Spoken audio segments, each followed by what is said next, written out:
తెలంగాణ రాష్ట్ర అసెంబ్లీ ఎన్నికల సమయంలో కాంగ్రెస్ పార్టీ వికలాంగుల సమాజానికి ఇచ్చినటువంటి హామీలన్నిటి కూడా తక్షణమే నెరవేర్చాలని చెప్పేసి కాంగ్రెస్ మేనిఫెస్టో సాధన సమితి ఆధ్వర్యంలో ఇందిరా పార్క్ వద్ద నిర్వహించినటువంటి ఈ యొక్క ధర్నా కార్యక్రమంలో పాల్గొన్నటువంటి పెద్దలు గౌరవనీయులు నాగభూషణ అన్న గారికి, అదేవిధంగా ఈ సమావేశంలో పాల్గొన్నటువంటి వికలాంగుల కార్పొరేషన్ చైర్మన్ వాసుదేవ్ రెడ్డి గారికి, అదేవిధంగా భారతీయ జనతా పార్టీ వికలాంగుల విభాగం రాష్ట్ర నాయకులైనటువంటి కొల్లి నాగేశ్వరరావు అన్న గారికి, అదేవిధంగా టిఆర్ఎస్ వికలాంగుల విభాగం నేత మహేష్ గారికి, అదేవిధంగా టిఆర్విఎస్ అధ్యక్షులు మున్నా గారికి, నయీం గారికి, అదేవిధంగా మరుగుతుల సంఘం ప్రతినిధులు మల్లేష్ గారికి, సైదులు గారికి, అదేవిధంగా ఈ సమావేశంలో ఈ దీక్షలో పాల్గొన్నటువంటి ప్రతి ఒక్క మహిళా సోదరి మనులకు, అదేవిధంగా భారతీ మేడం గారికి, డెఫెండర్ తరఫున ప్రసాద్ సార్ గారికి ప్రత్యేకంగా ధన్యవాదాలు తెలియజేస్తూ, ముఖ్యంగా మిత్రులారా, ఇవాళ రాజధాని నడిబొడ్డున ఇవాళ వికలాంగుల సమాజం అంతా కూడా హక్కుల కోసం, ఆత్మ గౌరవం కోసం,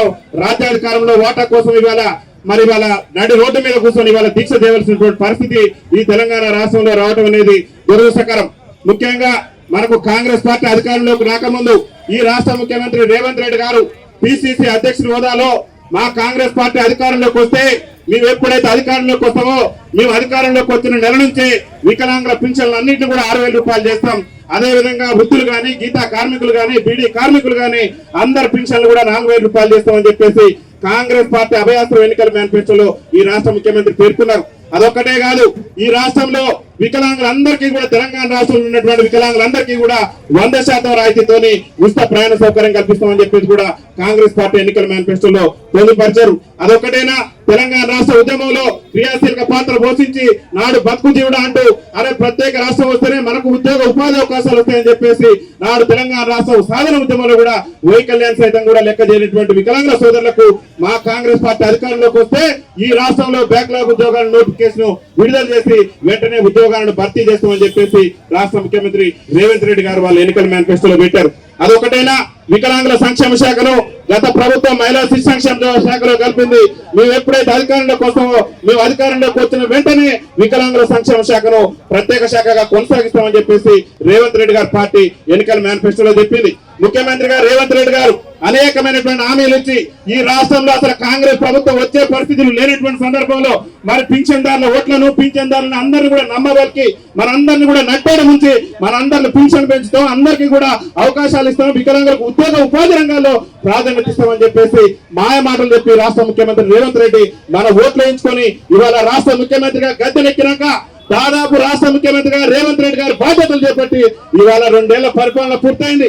2 ఏళ్ల పరిపాలనలో కాంగ్రెస్ ఎమ్మెల్యేలు, మంత్రులు, ఎమ్మెల్యేలు ఒకసారి ఆత్మ పరిశీలన చేసుకోవాలి. ఈ 2 ఏళ్లలో వికలాంగుల సమాజానికి మన ఎన్నికల మేనిఫెస్టోలో పెట్టినటువంటి ఒక్క హామీ అని నెరవేర్చారనేది వాళ్ళ అసెంబ్లీ సాక్షిగా ఆత్మవిమర్శ చేసుకోవాలని చెప్పేసి ఈ ఇందిరా పార్కు వికలాంగుల మేనిఫెస్టో సాధన సమితి వేదిక నుంచి మేము రాష్ట్ర ప్రభుత్వాన్ని డిమాండ్ చేస్తున్నాం. ముఖ్యంగా మీరే చెప్పారు 6,000 రూపాయల పింఛన్ మేము ఎప్పుడైతే అధికారంలోకి వస్తామో అనేక బహిరంగ సభల్లో, అనేక వేదికల్లో ఈ రాష్ట్ర ముఖ్యమంత్రి రేవంత్ రెడ్డి గారే మా కాంగ్రెస్ పార్టీ అధికారంలోకి రాగానే అన్ని వృద్ధులు గానీ, వితంతులు గానీ, గీతా కార్మికులు గానీ వాళ్ళందరూ 4,000 రూపాయల పింఛన్ తీసుకుంటారు. మా వికలాంగుల సోదరులకు మేము ఎప్పుడైతే అధికారంలోకి వస్తామో అదే నెల 6,000 రూపాయలు ఇస్తున్నాడు.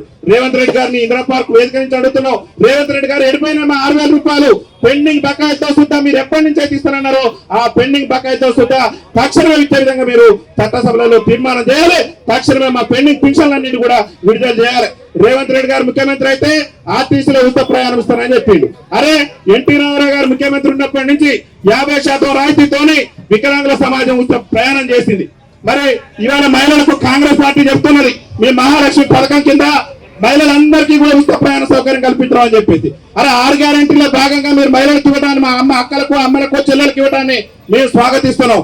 కానీ ఏళ్ల తరబడి రాజ్యాధికారానికి దూరమై చట్టసభలలో ప్రాతినిధ్యం లేకుండా ముఖ్యంగా బతుకు జీవుడా అంటూ కాలం వెళ్ళ చేస్తూ చాలని పింఛన్లతో దుర్భర జీవితాలు గడుపుతూ అరే ఎన్టీ రామారావు ప్రభుత్వం నుంచే 50% రాయితీతో ప్రయాణం చేస్తున్న మాకు ఉచిత ప్రయాణ సౌకర్యం కల్పిస్తానని నేటి వరకు కూడా నెరవేర్చకుండా మా సమాజం పట్ల రాష్ట్ర ముఖ్యమంత్రి వివక్ష ప్రదర్శించడం అంటే ఇది ఎంతవరకు న్యాయం అనేది కాంగ్రెస్ నాయకులు ఒకసారి ఆలోచన చేయాలి. ముఖ్యమంత్రి గారు ఫ్రీ బస్ పెట్టిన తర్వాత బస్సులలో కనీసం వికలాంగులు కూర్చోడానికి సీట్లు ఇవ్వట్లేదని చెప్పేసి బస్సులలో చీరలు కట్టుకొని ఈ రాష్ట్ర ముఖ్యమంత్రి నిరసన తెలిపినా కానీ ఈ రాష్ట్ర ముఖ్యమంత్రి గారికి, రాష్ట్ర మంత్రికి సిగ్గు రాలేదు ఇవాళ. ఎందుకంటే మా వేదన చెప్పినాం, అరే బస్సులలో కూర్చున్నామంటే సీట్ దొరకట్లేదు వికలాంగులకి, మీరు మహిళలకు పుస్తకం ఇచ్చారు, మేము స్వాగతిస్తున్నాం. కానీ మా వికలాంగుల సమాజాన్ని కూడా ఎప్పుడు విస్తరిస్తామో ఈ ఇందిరా పార్క్ వేదిక నుంచి రాష్ట్ర రవాణా శాఖ మంత్రి పొన్నం ప్రభాకర్ గారిని, రాష్ట్ర ముఖ్యమంత్రి గారిని, ఈ కాంగ్రెస్ ఎమ్మెల్యేలను, కాంగ్రెస్ నాయకులను మేము నిలదీస్తున్నాం. తక్షణమే ఆర్టీసీలో వికలాంగులకు ప్రస్తుతం జరుగుతున్న అసెంబ్లీ సమావేశాల్లోనే ఉచిత ప్రయాణ సౌకర్యం కల్పించే విధంగా తీర్మానం చేయాలి. రేవంత్ రెడ్డి గారు ముఖ్యమంత్రి అయిన తర్వాత అడుగడుగున వికలాంగుల సమాజాన్ని అంచువేటే లక్ష్యంగా పనిచేస్తున్నారు. ముఖ్యంగా వికలాంగుల విద్యార్థులకు విద్యను దూరం చేసినటువంటి ప్రయత్నం ఈ రాష్ట్ర ముఖ్యమంత్రి చేస్తున్నారు. అలాగే సుప్రీంకోర్టు గైడ్ లైన్స్ ఏమన్నది, ఎవరైతే స్పెషల్ బీఈడి చేసి వికలాంగుల పిల్లలకు బోధించేటటువంటి ఉపాధ్యాయులు ఉన్నారో వాళ్ళను 100% రిక్రూట్మెంట్ చేయాలని చెప్పేసి ఇవాళ సుప్రీంకోర్టు గైడ్ లైన్ చెప్తున్నా గానీ రేవంత్ రెడ్డి ప్రభుత్వం వికలాంగుల మీద ఉన్నటువంటి కక్ష సాధింపు చర్యలో భాగంగా కేవలం 30% మాత్రమే రిక్రూట్మెంట్ చేసి 70% ప్రమోషన్లకు ఇచ్చి ఇవాళ వికలాంగుల విద్యార్థులకు రేవంత్ రెడ్డి ప్రభుత్వం విద్యను దూరం చేసి వికలాంగుల సమాజాన్ని చదువుకు కూడా ఇంతకంటే దౌర్భాగ్యం లేదు. రాష్ట్ర విద్యాశాఖ మంత్రిగా కూడా ఈ రాష్ట్ర ముఖ్యమంత్రి కొనసాగుతూ ఇవాళ వికలాంగుల విద్యార్థులకు ఉపాధ్యాయులు పెట్టినటువంటి ఒక దౌర్భాగ్యకరమైన పరిస్థితిలో రాష్ట్ర ముఖ్యమంత్రి గారు ఉన్నారు. ఈ ఇందిరా పార్క్ వేదిక నుంచి చెప్తున్న రాష్ట్ర ముఖ్యమంత్రి గారికి, ఎవరైతే 2024లో డిఎస్సి రాసి మెరిట్ స్కోర్ సాధించినటువంటి మా వికలాంగుల పిల్లలకు బోధించేటటువంటి ఉపాధ్యాయులు ఉన్నారో వాళ్ళందరూ కూడా తక్షణమే మీరు ఉద్యోగ నియామక పత్రాలు అందించి మా వికలాంగుల విద్యార్థులకు ఉపాధ్యాయులు నియమించే విధంగా చర్యలు తీసుకోవాలని చెప్పేసి మేము రాష్ట్ర ప్రభుత్వానికి విజ్ఞప్తి చేస్తున్నాం. ముఖ్యంగా రేవంత్ రెడ్డి గారు చెప్తున్నాం, ఈ రాష్ట్రంలో దుర్భర జీవితాలు గడుపుతున్నటువంటి వికలాంగుల జీవితాల్లో వెలుగులు నిండాలంటే మీరు గత ప్రభుత్వం దళిత బంధు చేసింది. కానీ మేము ఏమంటున్నాం అంటే 25 లక్షల రూపాయలతోని వికలాంగుల బంధు పథకాన్ని తీసుకొచ్చి మా వికలాంగుల సమాజానికి అండగా ఉండాలని చెప్పేసి ఈ రాష్ట్ర ముఖ్యమంత్రి రేవంత్ రెడ్డి ప్రభుత్వాన్ని మేము నిలదీస్తున్నాం. అరే ఉద్యోగ నియామకాల కోసం, ఉపాధి నియామకాల కోసం, అరే పాఠశాల మెట్లెక్కలేటువంటి మేము పీజీలు పిహెచ్డీ చేసి అరే తెలంగాణ రాష్ట్రం వస్తే మన బతుకు బాగుపడితే మనకు ఉద్యోగ అవకాశాలు వస్తాయి, ఉపాధి అవకాశాలు వస్తాయని చెప్పేసి మా వికలాంగ విద్యార్థులు పీజీలు పిహెచ్డీలు చేసి ఉద్యోగాల కోసం ఇవాళ రోడ్ల మీద తిరిగేటటువంటి పరిస్థితి ఉన్నది. రేవంత్ రెడ్డి గారు గొప్ప చెప్పినటువంటి ప్రయత్నం చేస్తున్నారు. మా రాష్ట్ర ప్రభుత్వం వచ్చిన తర్వాత, మా కాంగ్రెస్ ప్రభుత్వం వచ్చిన తర్వాత అనేక ఉద్యోగ నియామకాలు చేపట్టమంటున్నారు. రేవంత్ రెడ్డి గారు అడుగుతున్న ఈ ఇందిరా పార్క్ వేదిక నుంచి కాంగ్రెస్ మేనిఫెస్టో సాధన సంతృప్తి మేము డిమాండ్ చేస్తున్నాం. ఒక్కటంటే ఒక్క బ్యాక్లాగ్ ఉద్యోగం భర్తీ చేసిన వారు రేవంత్ రెడ్డి ఎందుకు మాయ మాటలతో మా వికలాంగుల సమాజాన్ని మోసం చేస్తున్నావు? నీ తొలి సంతకమే రాష్ట్ర ముఖ్యమంత్రిగా నువ్వు బాధ్యతలు చేపట్టినాక నీ తొలి సంతకమే మా వికలాంగుల సమాజాన్ని మోసం చేయడంతో మొదలుపెట్టినావు. మా వికలాంగుల సోదరి, మా మరుగుచ్చు సోదరి రజనికి ప్రభుత్వ ఉద్యోగం ఇస్తామని చెప్పేసి పత్రికల్లో, మీడియా ఛానళ్లలో ప్రచారం చేసుకుని వికలాంగుల సమాజాన్ని నట్టేయడం ముంచేసి ఒక అవుట్ సోర్సింగ్ ఉద్యోగించినటువంటి ఒక మోసమైనటువంటి ముఖ్యమంత్రి, ఒక మోసగాడైనటువంటి ముఖ్యమంత్రి నువ్వు ఇప్పటికైనా నా చలనం తెచ్చుకో. వికలాంగుల సమాజం మేల్కొన్నది, వికలాంగుల్లో ఐక్యత ఏర్పడది. నీ ప్రభుత్వాన్ని నిన్ను గద్దెదించేంత వరకు కూడా ఎంతటి పోరాటానికైనా ఎరకడకుండా మా యొక్క పోరాటాలు ఉధృతం చేస్తాం. అలా వికలాంగుల విద్యార్థులకు ఉపాధ్యాయులు ఉండరు, బస్సులలో వికలాంగుల సీట్లు ఉండవు. నువ్వు వచ్చిన దగ్గర నుంచి అడుగునా మా వికలాంగుల సమాజం మీద వివక్ష కొనసాగుతుంది. ఒక్కడంటే ఒక్క మంచి పని చేసిన రేవంత్ రెడ్డి. అరే గతంలో కూడా మాకు కిరణ్ కుమార్ రెడ్డి గారు మంత్రిగా ఉన్నప్పుడు, ముఖ్యమంత్రిగా ఉన్నప్పుడే మాకు పరిశ్రమల రంగంలో రిజర్వేషన్ ఉండేది. ఈ రేవంత్ రెడ్డి గారు ఎప్పుడైతే ముఖ్యమంత్రి అయిందో పరిశ్రమల రంగంలో ఉన్న రిజర్వేషన్ ఎత్తేసిండు. అరే ఇలా వికలాంగుల క్రీడాకారుల పరిస్థితి రాష్ట్రంలో దయనీయంగా తయారైంది. ఇలా వికలాంగులు దేంట్లో కూడా తీసుకోరు. వికలాంగులు క్రీడల్లో కూడా ఈ తెలంగాణ రాష్ట్రానికి కూడా అనేకమైనటువంటి అవార్డులు, రివార్డులు తీసుకొచ్చి ఇలా వికలాంగుల క్రీడాకారులు కూడా రాష్ట్రాన్ని దేశంలోనే ముందంజలించేటువంటి ప్రయత్నం చేస్తున్నారు. వికలాంగుల క్రీడాకారుల పట్ల కూడా రాష్ట్ర ముఖ్యమంత్రి అడుగడుగున వివక్ష ప్రదర్శిస్తున్నాడు. మీ ఒక్కడే విజ్ఞప్తి చేస్తున్నాం, వికలాంగుల కార్పొరేషన్ తో పాటు వికలాంగుల క్రీడాకారులకు వికలాంగుల క్రీడా కార్పొరేషన్ కూడా ఏర్పాటు చేసి వికలాంగుల క్రీడాకారులకు ఏ ఇబ్బందులు అవుతున్నాయో ఆ ఇబ్బందులన్నీ తొలగించే విధంగా కూడా రాష్ట్ర ప్రభుత్వం చర్యలు తీసుకోవాలని చెప్పేసి ఈ వేదిక నుంచి మేము విజ్ఞప్తి చేస్తున్నాం. అదే విధంగా ఈ రాష్ట్రంలో ఉన్నటువంటి వికలాంగులందరూ కూడా విద్యలో కానివ్వండి, ఉద్యోగాలలో కానివ్వండి, అన్ని కూడా మాకు ఉచిత విద్య అందించాలి. మాకు వైద్య విషయంలో కూడా 100కు 100% ప్రభుత్వ ప్రైవేట్ వైద్యశాలల్లో కూడా ఉచిత వైద్యం అందించే విధంగా రేవంత్ రెడ్డి ప్రభుత్వం నిర్ణయం తీసుకోవాలి. ఇవాళ మిత్రులు ముఖ్యంగా ఈ వేదిక నుంచే చెప్తున్నాం, ఇక్కడ అనేక మంది మా బ్లైండ్ సోదరులు ఉన్నారు. రాష్ట్ర ముఖ్యమంత్రి రేవంత్ రెడ్డి గారికి ఈ ఇందిరా పార్క్ వేదిక నుంచే చెప్తున్నాం, అరే 100% ఉన్న మా బ్లైండ్ సోదరుల మట్టికి బస్ పాస్ ఇస్తూ మరి 40% ఉన్నటువంటి 40 నుంచి 90% ఉన్నటువంటి మా బ్లైండ్ సోదరులకు ఇవాళ బస్ పాస్ ఇవ్వట్లేదు. డిపెండెంట్ సోదరుల పరిస్థితి కూడా అదే. దయచేసి మేము విజ్ఞప్తి చేస్తున్నాం, 40% వైకల్యం కలిగినటువంటి ప్రతి ఒక్క వికలాంగుని కూడా ఖచ్చితంగా బస్ పాస్ ఇవ్వాల్సిందే. బస్ పాస్ ఇవ్వకుంటే నిన్ను, నీ పార్టీని భూస్థాపితం చేయడమే లక్ష్యంగా మా యొక్క ఉద్యమ కార్యాచరణ ఉంటుంది. అరే మా వేదన అనేక సందర్భాల్లో చెప్పినాం. ఇటీవల కాలంలో కూడా అరే ఆర్టీసీ బస్సులో మాకు కూడా ఉచిత రవాణా సౌకర్యం కల్పించవయ్యా. అప్పుల్లో ఉన్నటువంటి ఆంధ్రప్రదేశ్ రాష్ట్ర ముఖ్యమంత్రి చంద్రబాబు నాయుడు గారు వికలాంగులకి నిజంగా మేలు చేసిన మనకు భవిష్యత్తు ఉంటుంది. వికలాంగుల సంక్షేమాన్ని విస్మరిస్తే మన పార్టీలు మనం అడ్రస్ గలంత అయితే అని చెప్పేసి ఆయన గమనించి అక్కడ 6,000 రూపాయల పెన్షన్, ఇక్కడ ఉన్నటువంటి మా మిత్రులు ఉన్నారు, తీవ్ర వైకల్యంతో బాధపడుతున్నారు. వాళ్ళ బతుకుల జీవితాల్లో ఎలుగులు నిండాలంటే ఖచ్చితంగా ఆంధ్రప్రదేశ్ రాష్ట్రంలో ఇస్తున్న మాదిరిగానే ఈ తీవ్ర వైకల్యం కలిగిన వికలాంగుల సోదరులందరూ కూడా తక్షణమే ప్రస్తుత అసెంబ్లీ సమావేశాల్లోనే మీరు ఏదైతే ప్రవేశపెట్టినటువంటి బడ్జెట్ ఉన్నదో ఆ బడ్జెట్ లో మాకు పైసా కేటాయించలే. తక్షణమే బడ్జెట్ లో తెలంగాణ రాష్ట్ర ప్రభుత్వం ప్రస్తుత అసెంబ్లీ సమావేశాల్లోనే బడ్జెట్ ను సవరించి వికలాంగుల సంక్షేమ శాఖకు 3,000 కోట్లు కేటాయించి మీరు ఎన్నికల హామీ ప్రకారం 6,000 రూపాయల పింఛన్ ఇవ్వాల్సిందే.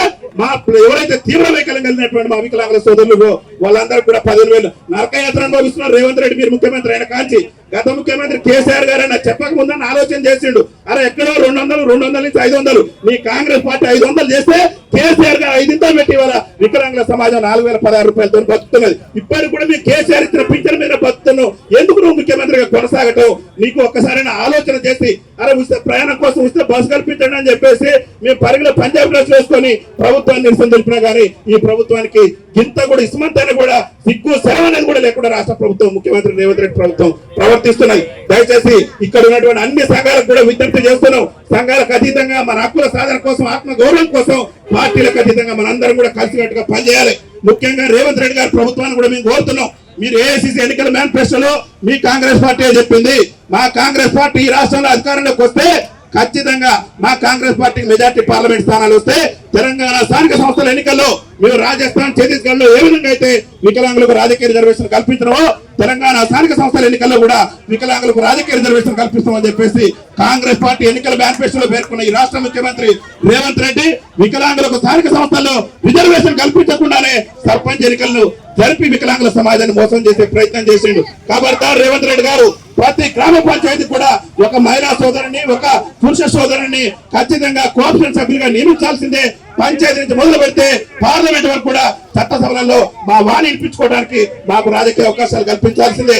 ఎందుకంటే ఇవాళ తెలంగాణ రాష్ట్రం ఏర్పడి 12 ఏళ్ళు అవుతుంది. 12 ఏళ్లలో ఏ ఎమ్మెల్యే గాని, ఏ ఎంపీ గాని, ఏ మంత్రి గాని, ఎవరు గాని చట్టసభలలో 10 నిమిషాలు కూడా అసెంబ్లీలో మాట్లాడినటువంటి పరిస్థితి లేదు. ఏ పాపం చేసినావు, ఏ అన్యాయం చేసినావు ఇవాళ మా ఓట్లతో గద్దెనెక్కి ఇవాళ మా సమస్యలు విస్మరిస్తారా? ఖబర్దార్ రేవంత్ రెడ్డి, నిన్ను గద్దెదించే రోజులు కూడా దగ్గర పడ్డాయి. నిన్ను నీ కాంగ్రెస్ పార్టీని కథం చేయడమే లక్ష్యంగా మా మేనిఫెస్టో సాధన కమిటీ లక్ష్యాలు ఉండబోతున్నాయి. రేవంత్ రెడ్డి గారు ఇప్పటికైనా ఈ దీక్షను చూసైనా రాష్ట్ర ముఖ్యమంత్రి గారికి, రాష్ట్ర ముఖ్యమంత్రి రేవంత్ రెడ్డి పార్టీ ఆత్మ పరిశీలన చేసుకొని అరే మనం 2 ఏళ్ల నుంచి కూడా వికలాంగుల సమాజాన్ని మోసం చేసుకుంటూ వచ్చినాం, ఇక మోసం చేయడం మంచిది కాదని తక్షణమే మా పింఛన్లు పెంచే విధంగా, న్యాయమైన డిమాండ్ నెరవేర్చే విధంగా ఈ మధ్యన గొప్ప ఛానల్ని సబ్స్క్రైబ్ చేసుకోండి అన్న, పక్కనున్న గంటను నొక్కండి. గంటను నొక్కితే మేము ఎప్పుడు ఏ వీడియోలు డిజబిలిటీ గురించి పెట్టినా కానీ మీకోసం వెరిఫికేషన్ వస్తూనే ఉంటుందన్న.